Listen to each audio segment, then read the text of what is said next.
마가복음 강해의 36번째입니다.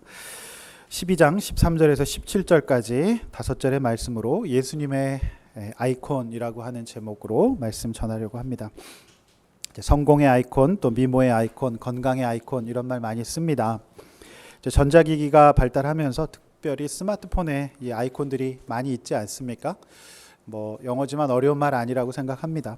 아이콘이 세상에 처음 나올 때는 1970년대였다고 합니다. 초보자들이 컴퓨터를 좀 더 쉽게 다룰 수 있는 도구로서 제록스 연구소가 개발한 것으로 알려져 있습니다. 아이콘으로 컴퓨터를 동작하는 이 방식은 나중에 애플 맥킨토시와 마이크로소프트의 윈도우 운영 환경에 널리 쓰이게 되었고 지금은 거의 상용화 되었다고 봅니다. 그런데 이 아이콘이 바로 오늘 본문에 나옵니다. 제가 굉장히 깜짝 놀랐는데요. 16절 말씀에 이 형상과 글이 누구의 것이냐라는 말씀이 나오죠. 여기서 형상이 헬라어로 에이콘입니다. 그래서 이 에이콘이 영어로 아이콘이 된 것이죠. 그래서 재미있지 않습니까? 네, 저만 재밌습니까? 저는 그래서 아이콘이라고 하는 제목을 잡아봤습니다. 에이콘이 형상이 여기서 나온다는 게 재밌지 않습니까? 사실 헬라어에서 많이 영어 단어가 나왔기 때문에 그런 것 같습니다. 자, 이 마가복음 12장은 많은 논쟁이 있는 본문입니다. 예수님께서 성전을 정결케 하시고 예루살렘 입성하셔가지고 사역을 하시는데 이미 예루살렘과 성전 그 땅에는 이미 견고한 기존의 기득권과 이 세력들이 존재하고 있었어요. 그런 이들이 저항할 수밖에 없죠. 우리가 1년의 설교를 쭉 11장, 10장 들어왔지만은 예수님께서 입성하시고 예루살렘을 정결케 하신 다음에 그 당시 지도자들, 이 기득권자들 그냥 당황했어요. 그냥 분노했어요. 저 사람이 뭔 권으로, 무슨 권으로 이렇게 하느냐라고 했는데 이제 그들이 조금 정신을 차리고 시간이 흐르면서 예수님을 제거할 수 있는 효과적인 전략들을 짜가지고 오기 시작합니다. 그 여러 가지 다양한 논쟁들, 이러저러한 기득권 세력들이 예수께 나와서 성전을 새로 지으시고 우리의 구원을 이루시려는 예수님께 저항하는, 어떻게 보면 조금 피곤한 본문이 마가복음 12장이 되겠습니다. 그래서 이 논쟁의 첫 번째 이야기가 바로 오늘 본문에 바로 세금에 대한 것입니다. 오늘 왜 세금 얘기가 나왔을까? 사람 세금 굉장히 예민하거든요. 돈 문제 굉장히 예민하기 때문에 이 바리새인과 헤롯 당이 바로 세금 문제로 예수님을 시험에 빠뜨리는 그런 내용이 되겠습니다. 가이사의 것은 가이사에게, 하나님의 것은 하나님에게라는 구절로 유명한 오늘 본문을 가지고 저는 하나님의 형상, 아이콘의 관점을 가지고 말씀을 해석하면서 저와 여러분에게 주신 하나님의 뜻들을 우리 겸손히 받아들이기를 원합니다. 오늘 그 첫 번째로 버려야 할 아이콘. 그래서 제가 대지를 두 개로 버려야 할 아이콘과 우리 가져야 할 아이콘. 그다음에 결론부에서 왜 우리가 아이콘을, 예수의 형상을 자꾸 버리게 되는지 사회과학 실험 하나를 제가 예로 들고 결론을 내는 그런 이 설교를 한번 준비해 보았습니다. 자, 오늘 본문을 다시 한번 13절, 16절 우리 정독하도록 하겠습니다. 읽어보겠습니다. 시작. 그들이 예수의 말씀을 책잡으려 하여 바리새인과 헤롯 당 중에서 사람을 보내매 와서 이르되 선생님이여 우리가 아노니 당신은 참되시고 아무도 꺼리는 일이 없으시니 이는 사람을 외모로 보지 않고 오직 진리로서 하나님의 도를 가르치심이니이다. 가이사에게 세금을 바치는 것이 옳으니까 옳지 아니하니이까 우리가 바치리이까 말리이까 한데 예수께서 그 외식함을 아시고 이르시되 어찌하여 나를 시험하려 하느냐 데나리온 하나를 가져다가 내게 보이라 하시니 가져왔거늘 예수께서 이르시되 이 형상과 이 글이 누구의 것이냐 이르되 가이사의 것이니이다. 네, 오늘 이 본문은 2000년 전에 예수님 당시의 시대적인 경제적인 사회적 상황 가운데 쓰여진 책이지 않습니까? 그래서 우리 그 당시를 조금 더 이해하면 훨씬 더 해석에 도움이 되기 때문에 조금 공부하셔야 됩니다.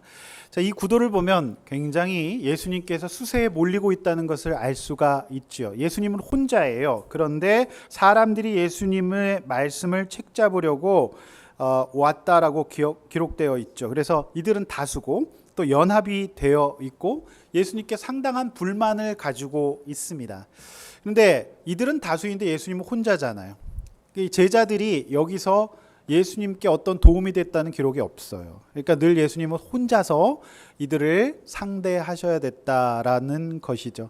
그래서 진리를 갖고 있는 사람은요, 늘 외로움을 느끼기 마련입니다. 혼자서 싸우기 마련이에요. 그래서 오늘 여기에 정말 예수 믿고 혼자서 외로운 싸움을 싸워 오셨던 분은 위로받으시길 바랍니다. 여러분만 그러신 것이 아니라 예수님도 혼자서 이렇게 외로운 싸움을 싸우셨다라고 하는 것이죠. 구도가 이렇게 딱 나와 있고요. 이제 바리새인을 좀 공부하셔야 됩니다. 바리새인 누구냐? 이 복음서에서 단기간에 예수님께 가장 많은 비난과 욕을 먹은 정말 최악의 아이콘은 아마 이 복음서에서 바리새인이 아닐까 싶어요. 그래서 이 못된 바리새인아 이렇게 얘기했습니다. 그런데 이제 그 당시의 바리새인은요, 우리가 생각하는 만큼 그렇게 그 당시에는 욕을 먹는 사람들은 아니었던 것 같아요. 자, 이들은 이제 주전 6년경, 그러니까 AD 6년경, 예수님 오시기 전 6년경 로마가 예루살렘을 지배하게 됩니다. 그래서 식민지가 되는데요. 그렇게 되다 보니까 이 유대인의 양심 세력들이 우리 이렇게 살아서는 안 된다. 우리가 더 열심히 율법을 섬기고 믿고 이래가지고 다시 무너진 다윗 왕국을 세우자. 이런 세력들이 만들어져요. 일종의 강한 어떤 민족주의 세력이 된 것이죠. 그래서 우리가 하나님의 영광을 다시 회복하자, 다시 율법으로 돌아가자 이렇게 해가지고 사실 그 당시에 사람들에게 좀 존경을 받았다고 해요. 그런데 문제는 뭐냐면 이들이 존경을 자꾸 받다 보니까 그 율법을 자꾸 낳게 돼가지고 수많은 생활율법을 만들어갖고 본인들도 지키지 못하면서 사람들에게 그 율법을 막 강요하기 시작했던 거죠.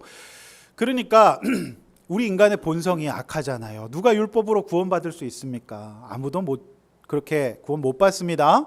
그런데 그들이 이렇게 직업제사장이 되어가지고 율법 전문가가 돼가지고 가르치는 척 하다 보니까 자꾸 꾸미게 되는 거죠. 그러다 보니까 이들이 예수님이 보실 때는 최악의 아이콘이 된 거예요. 사람들에게는 존경을 받았을지 몰라도요. 또 헤롯 땅이 나오죠. 헤롯 땅은 어떤 사람들이었을까요? 이 헤롯 땅은요, 바리새인들이 가장 싫어했던 사람이에요. 이 사람들은 어떤 사람이 현실론자들이었죠. 그래서 유대인으로서 로마 정부에 협력해야 된다. 우리가 그래도 살아남으려면 로마에 협력하면서 우리 나름대로 자치권을 허락받자, 이런 거죠. 그래서 로마 정부에 협력하면서 이 어떤 로마의 세금 걷는 일이라든지 이런 일에 협력하면서, 그래서 헤롯 분봉 왕이 생기죠.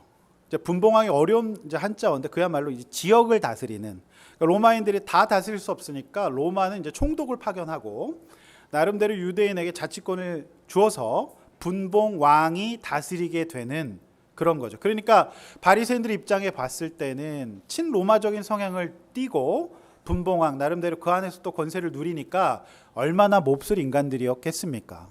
그러니까 그 당시 예수님 당시에 2000년 전에 어떤 그 정치 구도는 그런 구도였어요. 강한 민족주의 색채를 띠는 바리새인들이 있었고요. 또 우리 일단 생존하자 해서 로마 정부에 협력하면서 헤롯 땅을 형성했던 이들이었어요. 그런데 제가 이 본문을 보면서 놀란 거는 이들이 오늘 연합한다는 거예요.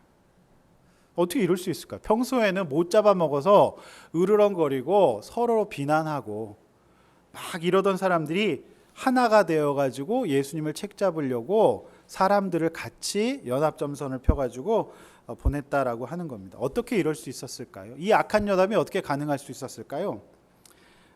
이 악한 연합이 가능했던 것은 개인과 집단의 이득이라는 공통적인 분모가 있었기 때문에 가능한 것입니다.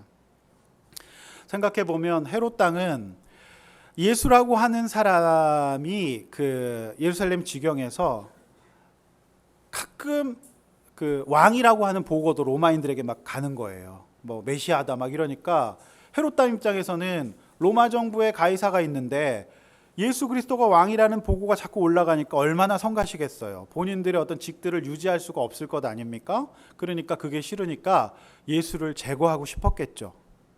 또 바리새인들 입장에서는 서기관 제사장들과 결탁을 해가지고 하나의 거대한 카르텔을 형성해가지고 나름대로 성전세를 받으면서 존경받는 삶을 살고 있었는데, 예수가 그것을 뒤집어 엎으시고 막 성전을 새로 짓겠다고 말씀하시고 이러시니까 그들 역시 눈에 가시같이 여겨졌을 것으로 보여집니다. 그러니까 이들의 어떤 니드가 딱 맞아가지고 오늘 예수를 제거하고자 예수께 이제 사람을 전혀 맞지 않는 집단이 보냈다라고 하는 겁니다. 그래서 이제 정치 논리는 이런 것도 가능하다라는 것이 이제 또 설명이 되는 것 같아요. 자, 14절에서 이들이 딱 찾아와서 예수님께 밑밥을 깝니다. 뭐라고 얘기하죠? 당신은 참되시고 아무도 꺼리끼는 일이 없으시니 이는 사람을 외모로 보지 않고 오직 진리로서 하나님의 도를 가르치심이니이다. 자, 저는 이때 그 예수님의 태도가 어땠을지를 또 생각해보고 또 말했던 이 사람들의 태도가 어땠을까를 생각해봐요. 두 가지 가정이 가능해요. 첫 번째는 굉장히 어색했을 것 같다. 또 하나는 굉장히 그럴듯해 보였을 것 같다. 여러분, 이들이 지금 그 마음에 없는 말을 하고 있지 않습니까? 그러니까 뭐 이들의 말이 막 버벅대면서 다다다 당신은 참되시고 뭐 아무도 꺼리끼는 뭐 이렇게 버벅거렸을까요? 아니면 막 눈물을 흘리면서 막 너무 놀라운 연기를 했을까요? 저는 후자였다고 봅니다. 이들은 율법을 갖고 자신을 속이고 사람을 속였던 전문가들이었어요. 그렇기 때문에 굉장히 그럴듯해 보였을 겁니다. 딱 속기에 알맞은 그 사람의 어떤 이런 어떤 14절의 이 예수님께 대한 칭송들을 속기에 딱 알맞은, 그런데 예수님께서 전혀 속지 않으시죠. 그들의 어떤 이 말을 한마디로 외식, 그러니까 외는 바뀌죠. 식은 꿈이다. 그러니까 밖을 꾸미는 한마디로 쇼다, 연기다, 이렇게 딱 규정해 버리시는 거죠. 왜 그러셨을까요? 예수님께서는 말뿐만 아니라 그들의 삶, 또 그들이 살아왔던 삶 다 종합적으로 판단하셨을 때 그것은 외식이라고 보여지시는 거죠. 그래서 우리가 사람을 판단할 때 그 사람이 어떤 삶을 살아왔는가, 또 어떻게 살고 있는가를 보고 판단할 수 있어야 합니다. 이것이 이제 예수님의 분별법이었다라고 하는 것이지요. 로마는 인두세를 걷었어요. 그러니까 지배를 하면요, 그 피지배 국가에 사람의 머릿수대로 세금을 걷었습니다. 자, 그 세금으로 받는 화폐가 바로 오늘 본문의 데나리온이에요. 그런데 이 사람들이 얼마나 지혜로운지 세금을 거둘 때 본인들이 다 거두면 잘 안 내잖아요. 그래서 현지인들을 고용합니다. 그래서 이렇게 제안합니다. 네가 10을 거두면 우리 로마 정부한테는 4만 내도 돼. 네가 5, 6은 먹어도 돼. 이렇게 제안을 하죠. 그러면 현지인 세리들이 열심히 걷겠습니까? 대충 걷겠습니까? 네, 목숨 걸고 걷습니다. 그러니까 단시간 내에 수많은 부를 축적할 수 있는 거예요. 대표적인 예가 마태입니다. 그가 세관에서 앉아있다 예수님의 부르심을 받잖아요. 그런 방식으로 이제 지배를 하니까 유대인들 입장에서는 세리는요, 그 당시 창녀와 같은 레벨의 가장 정말 쓰레기 같은 삶을 사는 몹쓸 인간으로 취급을 받았다는 것 아니겠습니까? 자, 그런데 예수님께서 그를 불러주셨다는 것 자체가 너무너무 이제 유대인들 입장에서는, 바리새인들 입장에서는 분하지 않았겠습니까? 자, 유대인들이 안 그래도 이제 로마가 지배되면서 본인들이 어떤 유대인의 전통을 잃어버리는 게 싫었는데, 더 싫었던 것이 뭐냐면 세금으로 내야 되는 그 화폐의 형상이었어요. 여러분, 그 화폐 형상을 제가 한번 보여드릴게요. 한번 보여주실래요? 이게 이제 예수님 당시에 사용했던 데나리온 화폐의 모양이에요.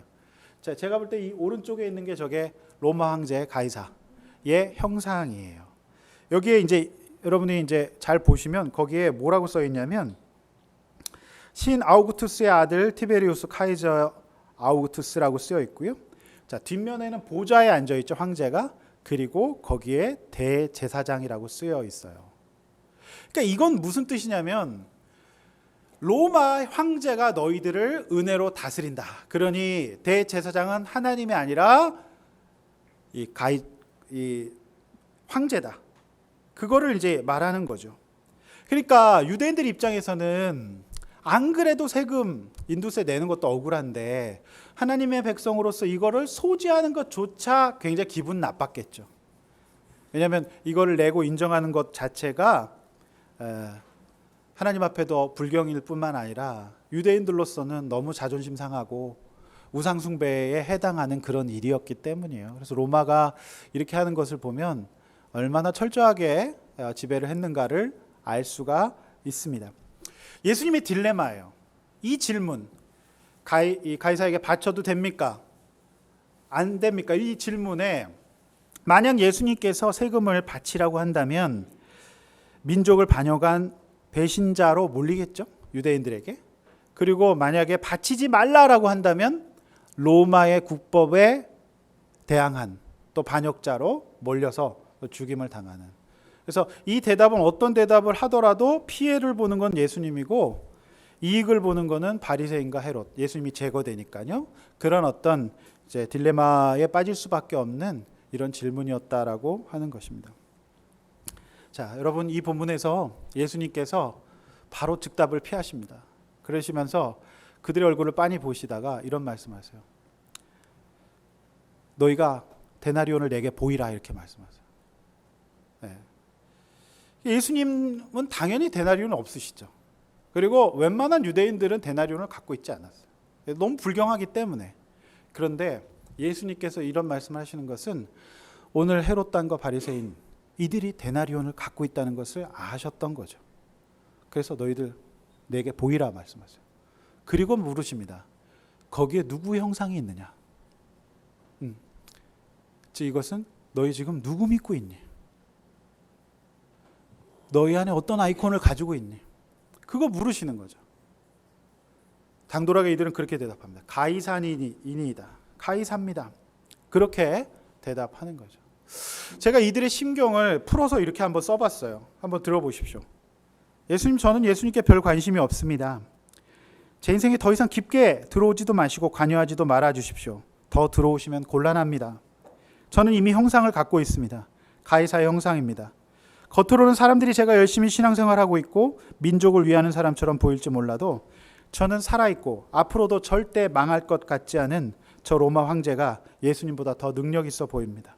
그러니 더 이상 이미 바꾸어버린 제 안의 형상을 흔들거나 바꾸려고 하지 마십시오. 놔두십시오. 이렇게 살다가 죽겠습니다. 아마 이런 심정이지 않았겠습니까? 그들 가운데 예수의 형상은 없었어요. 그들 가운데 있었던 형상은 그저 당대 최고의 권력자였던 가이사의 형상을 소유하고 모으고 또 그것을 누리고 그것을 유지하는 것이 그들의 인생의 목적이 되었고 그들의 아이콘이 되었다라고 하는 거예요. 여러분은 어떤 형상을, 어떤 아이콘을 여러분 마음속에 가지고 있습니까? 만약 여러분의 심장에 어떤 아이콘 하나를, 가장 중요한 아이콘을 딱 이렇게 표현한다면 뭐가 뜰 수 있습니까? 뭐가 뜰 수 있어요? 한번 생각해 보십시오. 제가 이 화폐를 보면서 제가 제 지갑을 한번 열어보세요. 저는 뭐가 있나니까 제가 화폐, 제 지갑에 지폐가 3장 있어요. 5,000원짜리 한 장하고 1,000원짜리 2장인데 역시 대한민국 화폐에도 형상이 있더라고요. 5,000원짜리에는 그 율곡 이 선생의 화폐 형상이 있더라고요. 그리고 1,000원짜리에는 태계 이황 선생의 형상이 있어요. 그런데 그 형상이 나의 주님이라고 믿기에는 굉장히 어려워요. 그걸 딱 접고 딱 보니까 카드들이 있더라고요. 그런데요. 그 카드 그냥 썼는데 그 카드에서 전에는 보지 못했던 놀라운 글자를 제가 봤어요.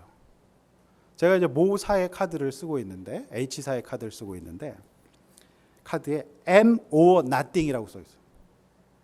그 얘기 뭡니까? 자, M 카드가 아니면 너는 아무것도 아니다 그런 뜻 아닙니까? 이거 안 쓰면 아무것도 아니다 그런 뜻 아니에요? 굉장히 섬뜩하더라고요. 사실상 그게 없다면 나는 어떨까라는 생각도 들었고요. 굉장히 의존하고 있었다라는 생각도 들더라고요. 많은 사람들이 이제 그것을 믿고 그것을 쓰는 재미에 인생을 살아가고 있지 않는가라는 생각을 하게 되어서 M or nothing이 굉장히 섬찟하게 느껴지더라고요. 이들도 처음부터 그랬던 것은 아니에요. 세상에 적응이 되어간 것이죠. 어느새 이들은 최악의 불신과 교만의 아이콘이 되었습니다. 짧은 오늘 말씀 가운데서도 버려야 할 아이콘이 굉장히 많이 발견이 되어요. 13절에 말씀을 책잡는 아이콘의 상징이 되었어요. 여러분, 오늘도 저는 이 여호수아서를 아침에 묵상하면서 여호수아가 참 시종이 없고 찌질한 용기 없는 사람이었는데 오늘 본문에서 수많은 왕들을 승리하고 이겨냅니다. 어떻게 이렇게 되었을까요? 그거는요, 그의 형상 가운데 하나님의 말씀을 듣고 잘 순종하는, 그러니까 하나님 말씀을 책잡지 않고 그대로 잘 수납하는, 깨끗하게 잘 듣는 그 능력이 있었기 때문이에요. 그런데 그 형상이 사라져 버렸어요. 하나님과 교제하도록 지어놓은 그 형상이. 그래서 오늘 이들이 바리새인과 헤롯 당이 하나님 말씀 계속 책을 잡아요. 그게 버려야 될 형상이잖아요. 그리고 어때요? 악한 연합을 하는 아이콘. 사람 자꾸 악한 연합을 해요. 그리고 진정성 없음의 아이콘, 불신의 아이콘, 거짓의 아이콘, 그 다음에 데나리온을 소유하는 우상의 아이콘으로 빠져들고 있습니다. 오늘 이 시간에 우리가 하나님 앞에 정직하게 우리 자신을 돌이켜 볼 때 우리 안에는 어떤 형상들이 있습니까?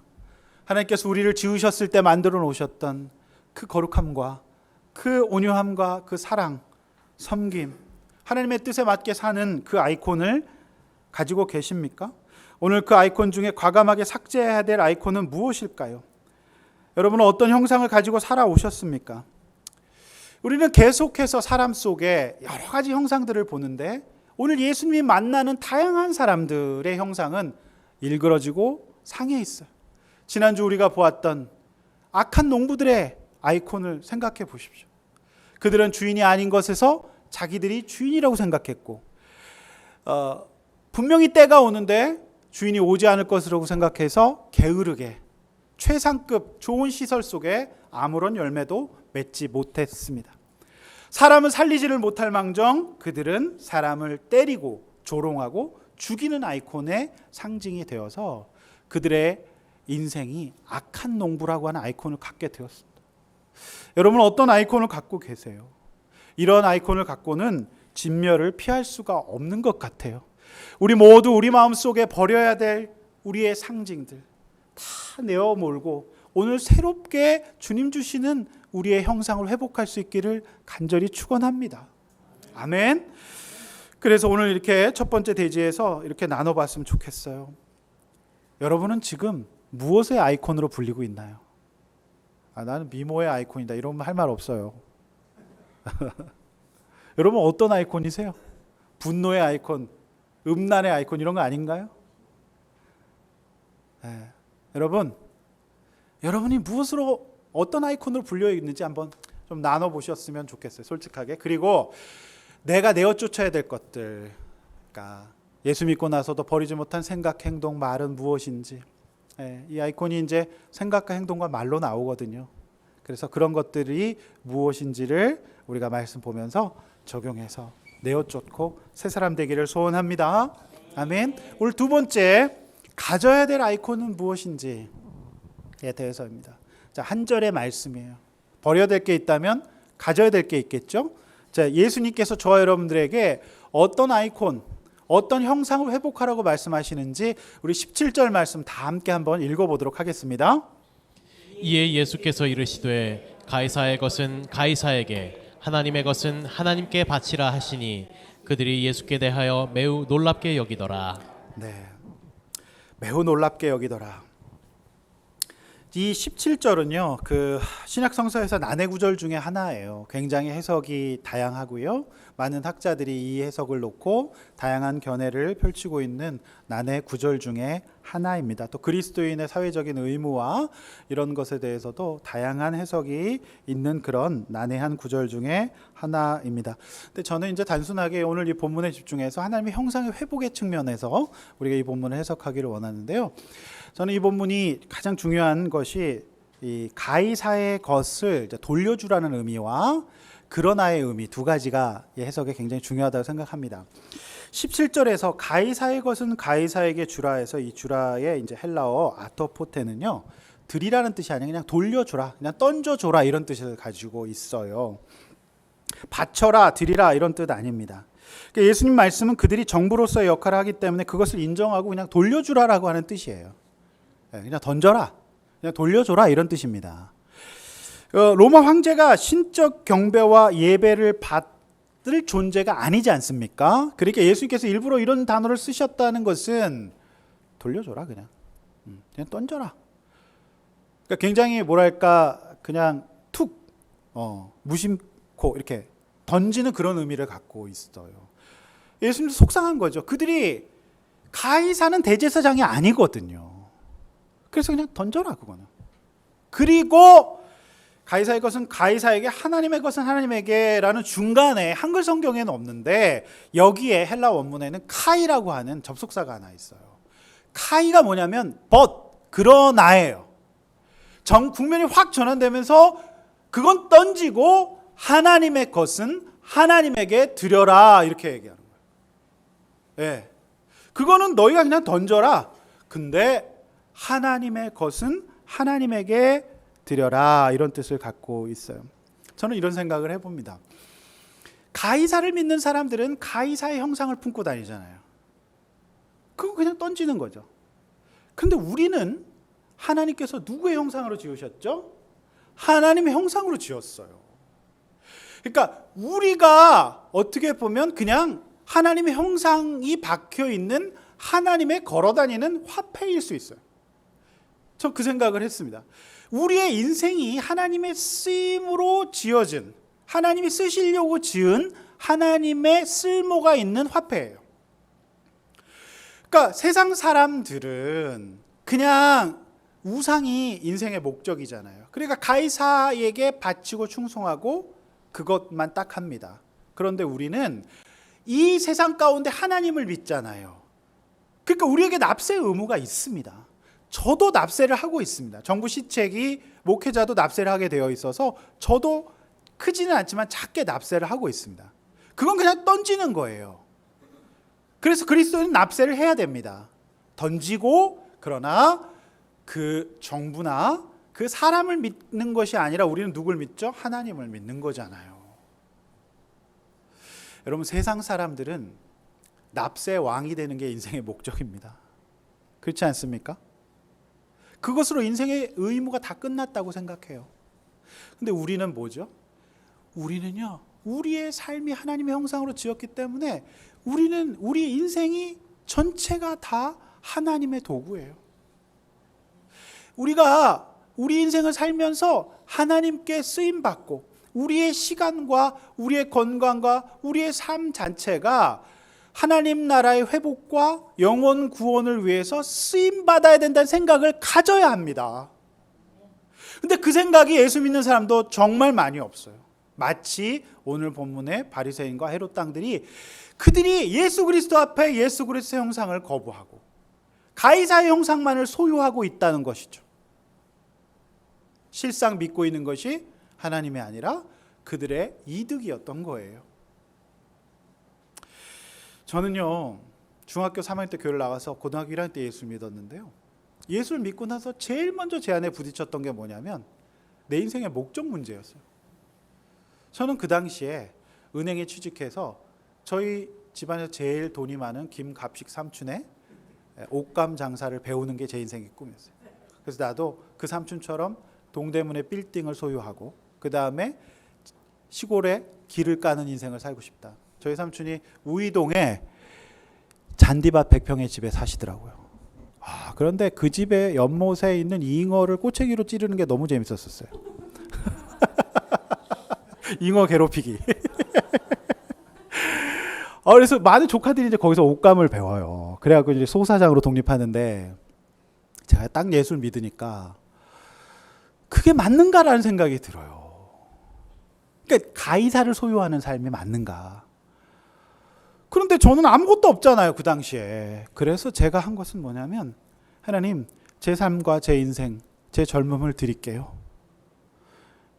하나님, 저 인생을 하나님 화폐로 써주세요. 제 드릴 것이 없어서 제 삶 드릴게요. 그래서 그때부터 지금까지 이 삶을 살아오고 있어요. 저는 그게 맞다고 봐요. 오늘 하나님 예수님께서 말씀하신 거죠. 가이사의 건 그냥 던져라. 하나님의 것이다 너희들은.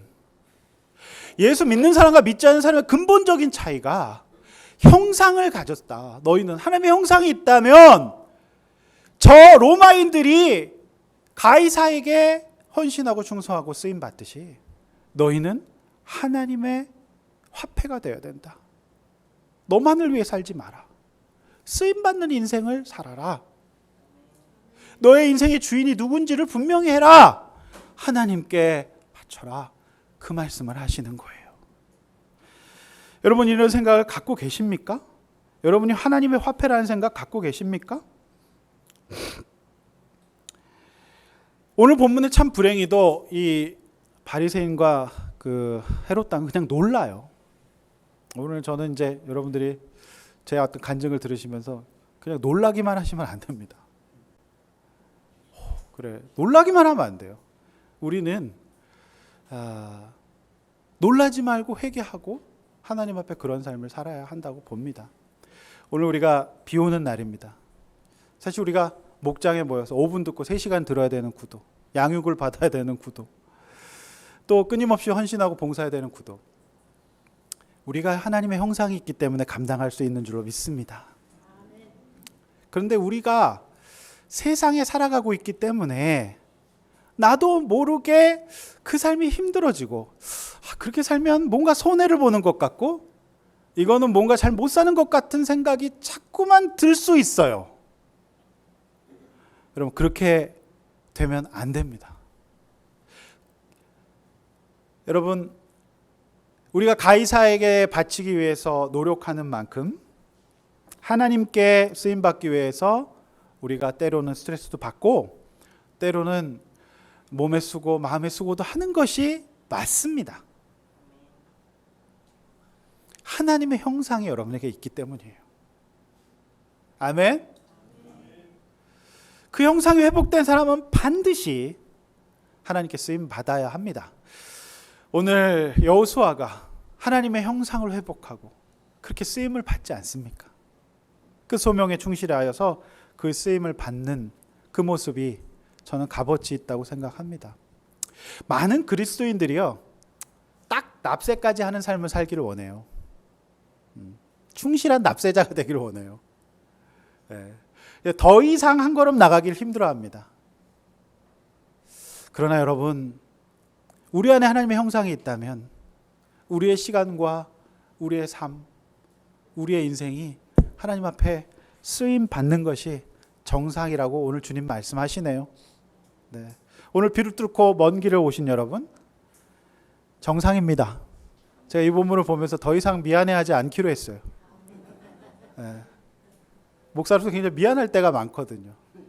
근데 여러분 하나님의 형상이 있다면 세상 삶도 잘 살고 최종적으로는 하나님 앞에 우리의 인생을 쓰임 받는 게 정상이에요. 세상 사람들은 딱 납세까지 합니다. 우리는 하나님 앞에 다른 영혼의 구원을 위하여서, 공동체를 위하여서 우리가 살아가는 삶, 그것으로 하나님 앞에 우리의 인생 결산될 줄로 믿습니다. 할렐루야. 결국 로마는요, 사실상 395년 얼마 지나지 않아서 동서로마가 이제 나눠지면서 멸망의 길로 들어서요. 역사가 말해주고 있어요. 이것만 봐도 우리가 알 수 있는 것은 가이사를 섬기고 숭배하는 삶 자체가 영원하지 않고 오직 예수 그리스도를 섬기고 사는 삶만이 영원하다는 것. 여러분 이것을 역사가 말해주고 있습니다. 사실 저는 이제 저희 집사람에게 미안할 때가 있어요. 목사 만나서 고생한다 싶은 생각이 들 때가 있어서. 근데 저는 더 이상 좀 안 미안해 하려고 합니다. 저희 집사람 굉장히 성실한 납세자거든요. 이제 납세에서 넘어서서 저를 만나, 너를 만나 이렇게 이제 뭐 이제 어쩔 수 없이 받쳐지는 거예요. 이제 그게 정상이에요. 그게 정상이에요. 여러분이 작은 교회 오셔가지고 그동안 이제 큰 교회에서 납세만 하셨으면 됐는데 끊임없는 봉사와 헌신의 거리들이 주어지죠. 축하합니다. 이제야 여러분 하나님의 화폐로 쓰임 받으실 수 있습니다. 네, 감사하시길 바라요. 제가요, 왜 사람들이 하나님의 형상을 자꾸 잊어버릴까? 라는 생각을 하면서 한 사회과학 실험을 좀 찾아보고 알게 되었어요. 세상 사람들이 왜 사회 속에서 변하는가를 연구하는 학문이 사회심리학이라고 해요. 그 굉장히 유명한 연구인데 그 미국 예일 대학의 밀그램이라고 하는 분이 이런 실험을 합니다. 학습과 기억에 대한 실험을 한다. 그러니까 신문에 광고를 내서 실험자 2사람을 모집해요. 그래서 이제 교수가 있고, 그래서 학습을 시켜서 기억을 해야 된다라고 하고, 2사람이, 한 사람은 선생님의 역할, 한 사람은 이제 학습자 역할을 하는 겁니다. 미리 공부를 시켜서 한 사람은 이제 문제를 푸는 역할, 한 사람은 문제를 내는 역할. 그리고 교수는 가운데 서 있어요. 그런데 이 세팅이 참 좀 잔인해요. 문제를 틀리면 전기 의자에 앉아가지고 15V씩 전기를 올리는 거예요. 그러니까 2사람 다 실험자인데. 그래서 예일대에서 한다니까 아마 실험하면 초코파이 준다 이런 거 하지 않았겠습니까? 그리고 볼펜 준다 이런 거 했겠죠. 그래갖고 생각 없는 이제 학부생들이 막 왔겠죠. 그래가지고 그들이 이제 앉아 있습니다. 근데 이제 틀릴 때마다 가차 없이 15V씩 올리는 거예요. 둘 다 학생인데. 그런데 실험이 시작됩니다. 틀려요. 계속 15V씩 올려요. 근데 75V까지는 괜찮다 그래요. 그런데 한 150V까지 올라가면 이 문제 틀린 사람은 더는 못하겠다. 나 죽겠다. 나 이러다가 통닭되겠다. 막 해서 호소한대요. 근데 가운데 있는 가운을 입은 교수가 괜찮다고 계속 올리라고 그런대요. 그럼 어떡할 것 같으세요? 여러분 같으면 어떡하겠어요? 여러분, 이 통계를 내봤더니요, 놀랍게도 40명을 실험을 했는데 26명, 즉 65%의 실험자가 450V 죽기까지 그냥 계속 올렸대요. 이해가 잘 안 되죠? 여러분 같으면 그거 올리겠습니까? 안 올리겠습니까? 그런데 450V 사람 죽잖아요. 그런데 65%가 450V까지 그냥 올렸대요. 왜? 교수가 시켰다고. 예일대에서 책임지겠지. 왜? 예일대니까. 교수가 시켰으니까. 이제 면피가 가능한 거죠. 그래서 이제 의문을 품게 되는 거죠. 사람이 왜 이렇게 되는가? 이거 양심이라는 게 있을 텐데 이것이 왜 작동하지 않는가라는 것을 연구를 더 이제 해 갑니다. 그래서 학생은 똑같이 문제 풀고 전기 맞는 학생은 똑같아요. 그런데 이 문제를 푸는 전기를 주는 선생님을 2사람으로 만들어요. 그래서 오답을 판단하는 사람 한 사람하고 전기 버튼을 누르는 사람 한 사람, 그러니까 선생님을 2사람으로 나눠요. 그러니까 모든 책임을 본인이 혼자 지지 않을 수 있게. 근데 이제 사실 세팅이 이 선생님 역할, 전기 넣는 사람은 실제 상황이고 전기 맞는 학생 입장은 사실은 가짜예요. 이거 실제로 450V 막으면 죽잖아요. 사람 죽이잖아요. 그러니까 그거는 심리학 실험에서는 가짜로 페이크를 시켜가지고 안 맞고 그냥 죽은 척을 하는 겁니다. 자, 그럼 이제 부담이 훨씬 줄었잖아요. 어떻게 됐을 것 같으세요? 아니나 다를까 450V까지 끝까지 올린 사람이 95%로 늘어납니다. 책임이 반으로 줄었기 때문에. 자, 이 얘기가 얘기하는 것이 뭐냐? 인간의 보편적인 성질이 반영된 것이라고 이분은 얘기했어요. 즉 뭐냐면 책임을 전가할 수 있을 때 인간의 양심은 없어진다는 거예요. 그러니까 이 실험이 왜 이 아이히만 실험인가? 나치가 대학살을 일으킨 홀로코스트 있잖아요. 그 수많은 사람 막 죽였잖아요.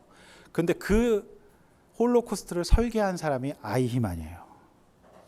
근데 이 사람이 처음부터 끝까지 아주 치밀하게 정말 쪼개고 쪼개서 분업화를 시켰어요. 그러니까 문장 그는 사람 따로, 보톤 누르는 사람 따로, 모집하는 사람 따로, 실어 나르는 사람 다 완벽하게 분업화를 시켜서 그렇게 사람을 죽이면서도 책임을 다 전가할 수 있도록 분업화시켰다는 거예요. 그래서 그 살인이 가능했다. 놀랍지 않습니까? 네, 놀라운 거예요. 저만 놀랍니까? 네. 이 실험의 결론에서 밀그렌 교수는 인간은 참으로 취약한 본성을 가지고 있다라고 했어요. 그런데요, 이 교수님이 실험을 진행하는 교수, 무조건 끝까지 전압을 넣어라라고 하는 사람 옆에 한 사람을 또 교수를 넣어서 교수님 이러다 사람 죽습니다라고 하는 또 다른 조교수를 한 명 넣으니까 그 한마디만 해줬을 때 아무도 전압을 넣지 않더라는 겁니다. 네, 아무도 전압을 울리지 않더래요. 이것을 통해서 종합적으로 알 수 있는 건 뭐냐면 우리의 양심이요. 우리의 양심이 책임 전가를 무조건 하게 되는데 한 사람이라도 지극히 작은 한 목소리라도 양심과 자제심을 부추기는 작은 도움만 있다면 인간은 얼마든지 인간성의 근거에서 판단을 내릴 수 있다는 점을 증명했어요. 즉 제가 이제 요는 이거죠. 우리가 분업화된 세상에 살아가요. 세상이 한 부속의 역할을 하잖아요. 근데 이 세상 사람들이 다 가이사에 충성하고 납세에 충실한 삶을 살잖아요. 아무도 하나님 앞에 드리지 않아요. 그러다 보니 나도 내 신앙 양심을 거기서 파는 거죠. 괜찮다. 그래서 이 분업화된 세상이 어쩌면 인간 양심을 완전히 말살할 수 있다라고 하는 것이 이 밀그렌 교수의 사회심리학적 분석이에요. 책임 소재가 분명하지 않으니까. 어쩌면 오늘 어쩔 수 없이 저는 여러분을 되게 근거리에서 여러분의 눈을 빤히 쳐다볼 수밖에 없는 이 구조. 분업이 거의 안 되잖아요. 네. 근데 이제 수많은 이 큰 교회 가면 이제 여러분 완벽한 분업이 가능하기 때문에 있는지 없는지도 몰라요. 근데 저는 여러분 한 주만 안 계셔도 제가 바로 문자 보냅니다. 분업이 불가능하죠. 저는 그 생각했어요. 이 세상 속에서 우리가 신앙의 양심을 팔고 우리의 형상을 잃어버리게 딱 알맞다라고 하는 거예요. 이 실험이. 저는 이 생각이 딱 나는 거죠. 그런데요, 한 사람만이라도 교수님 저렇게 조교수가 저러면 사람 죽습니다라고 그 얘기 한 얘기만 해줘도 사람이 양심이 살아난다는 거예요. 이게 하나님의 형상이 있기 때문이에요. 그래서 저는 오늘 이 5절의 말씀이 우리의 잃어버린 형상을 충분히 찾게 할 수 있을 줄로 저는 믿고 확신하고 선포하는 바입니다. 여러분 그거예요. 아무 생각 없이 살다가 아침에 큐티 한 구절 하고 갔을 때 삶이 다를 수밖에 없는 이유가 한 절의 말씀이 나에게 나의 신앙 양심을 깨워주는 거예요. 그래서 이 예배가 그렇게 소중한 거예요. 오늘 이 자리 있고 없고가 그렇게 천지차이인 겁니다. 왜냐하면 내가 오늘 여기서 성령님의 역사하시는 가운데 하나님의 말씀을 듣고 이 아이콘의 얘기를 들을 때 우리 가운데 잃어버렸던 형상이 일어나요. 그래 나도 하나님 앞에 내가 하나님의 화폐로 뭔가 하나님 앞에 여호수아처럼 쓰임받아야 되겠구나라는 생각을 갖고 살면 온갖 생생과 불평과 이런 것들이 없어지고 하나님 앞에서 쓰임받을 인생으로 변화된다는 거죠. 그런데 그 한 사람의 이 작은 목소리가 없으면 사람은 양심을 팔게 되는 거예요. 그래서 우리가 기를 쓰고 전화하고 문자 보내야 됩니다. 그래서 우리 출장 가신 집사님께 느닷없이 제가 설교를 보내는 거죠. 그러면 거기에 이제 제 얼굴이 형상이 딱 보이잖아요. 네, 그러는 거예요. 그리고 그 한 사람의 목소리만 살 수 있다는 것이 이사야심리학에서 근데 그 한 사람의 목소리 어쩌면 우리 인생의 예배, 큐티, 목장 여러분 이게 너무너무 소중한 거예요. 그게 없으면 우리는 분업화된 세상 속에 그냥 우리 신앙 양심을 다 팔아버릴 수 있다라고 하는 것입니다. 할렐루야. 사랑하는 성도 여러분, 하나님의 아이콘을 잃어버리게 알맞은 세상에 살아가고 있어요. 내 책임이 아니다라고 얘기할 수 있어요. 그러나 오늘 이 시간에 이 5절의 말씀을 따라서 오늘 특별히 17절 한 절의 말씀으로 여러분은 하나님의 소유고 여러분, 저와 여러분을 지으셨을 때부터 하나님의 형상으로 지으셨다는 거. 그래서 우리는 필연적으로 하나님의 화폐라는 거, 하나님이 소비하셔야 되는 인생이라는 것을 반드시 명심하시기를 바랍니다. 헤롯 당과 바리새인들처럼 살아봤자 뭐합니까? 최악의 아이콘밖에 되지 않아요. 이 땅에 우리가 태어나서 주님 부르시는 그날까지 하나님의 소용이 되는, 하나님의 화폐가 되어 하나님께 쓰임받는 것이 오늘 예수님께서 일대 다수의 구도 속에 당당히 외치시는 주님의 말씀인 줄로 믿습니다. 아멘. 오늘 그 사실을 받아들이시길 바랍니다. 이렇게 한번 나눠봅시다. 나는 무엇을 섬기고 있나요? 하나님인가요? 가이사인가요? 여러분, 납세자가 되기를 원하십니까? 하나님의 화폐가 되기를 원하십니까? 세상 사람들은 딱 납세자까지가 목적이에요. 그냥 고액 연봉자.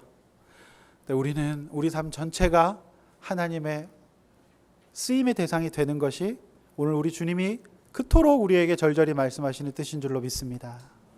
그리고 하나님의 화폐가 되어 공동체와 영혼 구원을 위해 오늘 우리 교회 설립 목적인 다음 세대와 가정을 돕고 말씀을 양육하는 그 영혼 구원의 일들을 위해서 여러분 쓰임 받을 수 있기를 소원합니다. 저도 그렇게 살기를 원해요. 우리 모두가 그렇게 살기를 원합니다. 말씀을 맺습니다. 우리는 여전히 가이사의 시대를 살고 있어요. 그러나 우리가 하나님의 형상을 잃지 말고 예수님의 아이콘이 되어 시대를 열어갈 수 있길 원합니다. 어떤 드라마에서 그렇게 얘기하더라고요. 멋진 형제가 자매를 보고 내 안에 너 있다, 그렇게 얘기했어요. 따라서 해보세요. 내 안에 주님 계신다. 그게 바로 아이콘이에요. 우리 주님의 아이콘이 되어서 우리가 그냥 걸어다니는 하나님의 화폐가 되어서 힘든 사람들 살리고 구원이 필요한 사람들 살리고 나를 위해 기도하기보다는 다른 사람들을 위해 기도하며 살 때 우리에게 때론 고난은 있을 줄 몰라도 죽음이 있지만 부활이 있을 줄로 믿습니다. 부활을 믿으며 영원한 생명 주신 주님을 찬양하는 저 여러분 되시길 주님의 이름으로 축원합니다. 찬양하고 기도하겠습니다.